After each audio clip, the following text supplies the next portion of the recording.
हाँ तो दोस्तों, इस वीडियो के अंदर हम श्री बालाजी वॉल्व कंपोनेंट के आईपीओ के बारे में बात करेंगे और जानेंगे कि इस आईपीओ के अंदर आपको अप्लाई करना चाहिए या नहीं। चलिए शुरू करते हैं। तो देखिए, सबसे पहले हम ये जानेंगे कि ये कंपनी क्या काम करती है। तो देखिए, जो कंपनी है 2011 में ये कंपनी स्टार्ट हुई है, यानी कि लगभग 12 से 13 साल ये कंपनी को स्टार्ट हुए हो चुके हैं। तो देखिए, जो कंपनी है ये कंपनी के नाम से आपको पता पड़ रहा है वॉल्व कंपोनेंट। तो यहाँ पे जो वॉल्व कंपोनेंट होते हैं वो ये कंपनी बनाने का काम करती है। और नॉर्मली अगर हम देखेंगे तो यहाँ पे जो बॉल वॉल्व्स होते हैं, बटरफ्लाई हो गए, उसके अलावा जो फोर्जेड प्रोडक्ट्स होते हैं वो भी ये कंपनी हमें यहाँ पे बनाती हुई नजर आती है। उसके अलावा अगर हम यहाँ पे बात करेंगे तो कंपनी की दो मैन्युफैक्चरिंग फैसिलिटीज हमें यहाँ पे नजर आती है। और दोनों ही फैसिलिटीज की अगर हम बात करेंगे तो दोनों ही फैसिलिटीज हमें यहाँ पे पुणे में नजर आती है। इसमें से अगर हम एक फैसिलिटी की अगर हम बात करेंगे तो एक फोर्जिंग हो गया और हीटिंग के लिए हमें यहाँ पे नजर आती है। और उसके अलावा अगर हम दूसरी फैसिलिटी की अगर हम बात करेंगे तो वहाँ पे मशीनिंग वगैरह हो गया, तो उसके रिगार्डिंग हमें वहाँ पे दूसरी फैसिलिटी कंपनी की नजर आती है। अगर हम कंपनी के इंटरनेशनल लोकेशन यानी कि कहाँ कहाँ पे कंपनी एक्सपोर्ट करने का काम करती है तो दुबई हो गया, जर्मनी हो गया, Singapore, Taiwan, Italy, south Africa, US, UK, तो ऐसी कंट्रीज में हमें यहाँ पे ये कंपनी एक्सपोर्ट करती हुई नजर आती है। अगर हम एक अच्छी बात यहाँ पे कंपनी की देखेंगे तो लगभग 168 एम्प्लॉइज ये कंपनी के अंदर हमें काम करते हुए नजर आते हैं। तो कहीं ना कहीं देखा जाए तो यहाँ पे थोड़ी अच्छी खासी बड़ी कंपनी नजर आती है। और जब इतने ज्यादा एम्प्लॉइज अगर किसी कंपनी में काम करते हैं तो ये इंडिकेशन देता है कि वहाँ पे कंपनी अपने जो अपनी कंपनी है उसको एक्सपांड कर रही है। तो कहीं ना कहीं उसकी वजह से यहाँ पे इतने ज्यादा एम्प्लॉइज कंपनी के अंदर हमें काम करते हुए नजर आ रहे हैं। अगर हम यहाँ पे कंपनी के ऑब्जेक्टिव की अगर हम बात करेंगे, यानी कि जो कंपनी को आईपीओ से पैसा मिलने वाला है उसे कंपनी कैसे यूटिलाइज करने वाली है, तो देखिए यहाँ पे additional plant and machinery company को खरीदना है, तो उससे रिगार्डिंग यहाँ पे कंपनी का आईपीओ में आता हुआ नजर आ रहा है। और उसके अलावा यहाँ पे वर्किंग कैपिटल से रिगार्डिंग यहाँ पे कंपनी का आईपीओ में आता हुआ नजर आ रहा है। तो ऑल ओवर देखा जाए तो यहाँ पे एडिशनल थोड़ा बहुत कैपेक्स यहाँ पे कंपनी कर रही है, तो उसके रिगार्डिंग मुझे थोड़ा ही अच्छा ये ऑब्जेक्टिव कंपनी का लगा। बाकी ऑब्जेक्टिव मुझे ख्याल से जो वर्किंग कैपिटल वाला ऑब्जेक्टिव है वो मुझे इतना अच्छा यहाँ पे नहीं लगा है। अगर हम यहाँ पे कंपनी के प्रमोटर्स की अगर हम बात करेंगे तो देखिए लक्ष्मीकांत, सदाशिव, कॉलेजी हमें यहाँ पे कंपनी के प्रमोटर नजर आते हैं। उसके अलावा माधुरी जी और श्रीनिवास, ये तीनों हमें यहाँ पे कंपनी के प्रमोटर नजर आते हैं। अब अगर हम यहाँ पे कंपनी के रेवेन्यूज के नंबर की अगर हम बात करेंगे तो देखिए 2021 में लगभग 16 करोड़ के लगभग का रेवेन्यू का नंबर हमें नजर आता है। 2022 में अराउंड 39 करोड़ के लगभग ये नंबर हमें नजर आता है। तो लगेगा कि काफी अच्छे ग्रोथ के नंबर्स आपको देखने को मिल रहे हैं। लेकिन मेरे ख्याल से देखा जाए 2021 से यहाँ पे सही कंपेरिजन नहीं रहेगा।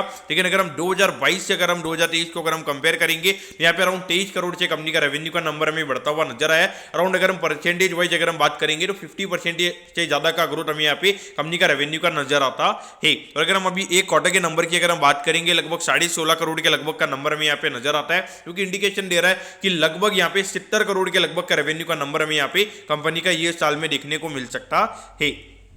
अगर हम यहाँ पे प्रॉफिटेबिलिटी की बात करेंगे तो देखिए 2021 में यहाँ पे 3 लाख का लॉस कंपनी का नजर आता है, फिर लगभग 1.5 करोड़ के लगभग का प्रॉफिट है। फिर अगर हम देखेंगे 6-6.5 करोड़ के लगभग का प्रॉफिट का नंबर हमें यहाँ पे नजर आता है। तो यहाँ पर अगर हम देखेंगे हो सकता है कि यहाँ पे थोड़ा ऑपरेटिंग लेवरेज कंपनी के लिए प्ले आउट किया होगा, या फिर हो सकता है कि अगर कंपनी का आईपीओ आ रहा है तो वहाँ पे थोड़ा बहुत वहाँ पे कंपनी ने नंबर्स के साथ में गेम किया हो। उसके अलावा अगर हम देखेंगे तो यहाँ पे अभी एक ही क्वार्टर की अगर हम बात करेंगे तो 1.84 करोड़ का नंबर हमें यहाँ पे नजर आता है, जिसको अगर हम एनुअलाइज बेसिस पे करेंगे तो लगभग 7-8 करोड़ के लगभग का रेवेन्यू का नंबर हमें यहाँ पे कंपनी का नजर आता है। तो ऑल ओवर देखा जाए तो कंपनी का फाइनेंशियल ग्रोथ हमें यहाँ पे अच्छा नजर आता है, प्रॉफिटेबिलिटी वाइज भी अच्छी ग्रोथ है, और उसके अलावा अगर हम देखेंगे रेवेन्यू वाइज भी हमें यहाँ पे अच्छे ग्रोथ के नंबर देखने को मिल रहे हैं। उसके अलावा अगर हम यहाँ पे आईपीओ की डिटेल्स के बारे में अगर हम बात करेंगे तो देखिए 27 तारीख को ये आईपीओ में ओपन होता हुआ नजर आएगा और 29 को ये आईपीओ में क्लोज होता हुआ नजर आएगा। यहाँ पे 100 रुपीज पर शेयर पे कंपनी हमें शेयर देती हुई नजर आ रही है। 1200 शेयर का हमें यहाँ पे लॉट नजर आता है, यानी कि एक लॉट को अप्लाई करने के लिए यहाँ पे 1,20,000 रुपए आपको यहाँ पे लगने वाली है। उसके अलावा अगर हम इश्यू साइज की अगर हम बात करेंगे तो 21 करोड़ 60 लाख रुपीज के लगभग का आईपीओ में यहाँ पे नजर आता है। इसमें अगर हम रिटेल कोटा की अगर हम बात करेंगे तो अराउंड 35% के लगभग का रिटेल कोटा में यहाँ पे नजर आता है, यानी कि लगभग 7.5 से 8 करोड़ के लगभग का रिटेल कोटा में यहाँ पे कंपनी का नजर आता है। उसके अलावा अगर हम यहाँ पे लिस्टिंग की अगर हम बात करेंगे तो बीएसई के एसएमई प्लेटफॉर्म पे ये कंपनी में लिस्ट होती हुई नजर आएगी, यानी कि अगर कंपनी कितनी भी बढ़िया हो, यानी कि 90% से ज्यादा के प्रीमियम पे ये कंपनी हमें ओपन होती हुई नजर नहीं आएगी, क्योंकि बीएसई पे जो एसएमई कंपनीज है उनके लिए 90% का सर्किट लिमिट हमें यहाँ पे नजर आता है। अब अगर हम यहाँ पे टाइम टेबल के बारे में अगर हम बात करेंगे तो देखिए 1 जनवरी यानी कि जो न्यू ईयर का फर्स्ट डे होगा उस दिन आपको पता चल जाएगा कि आपको अलॉटमेंट मिला है, यानी कि अलॉटमेंट नहीं मिलता है तो 2 को रिफंड मिल जाएगा, 2 ये डिमेट अकाउंट में आपके शेयर आ जाएंगे अगर आपको अलॉटमेंट मिलता है, और 3 तारीख को ये कंपनी में लिस्ट होती हुई नजर आएगी।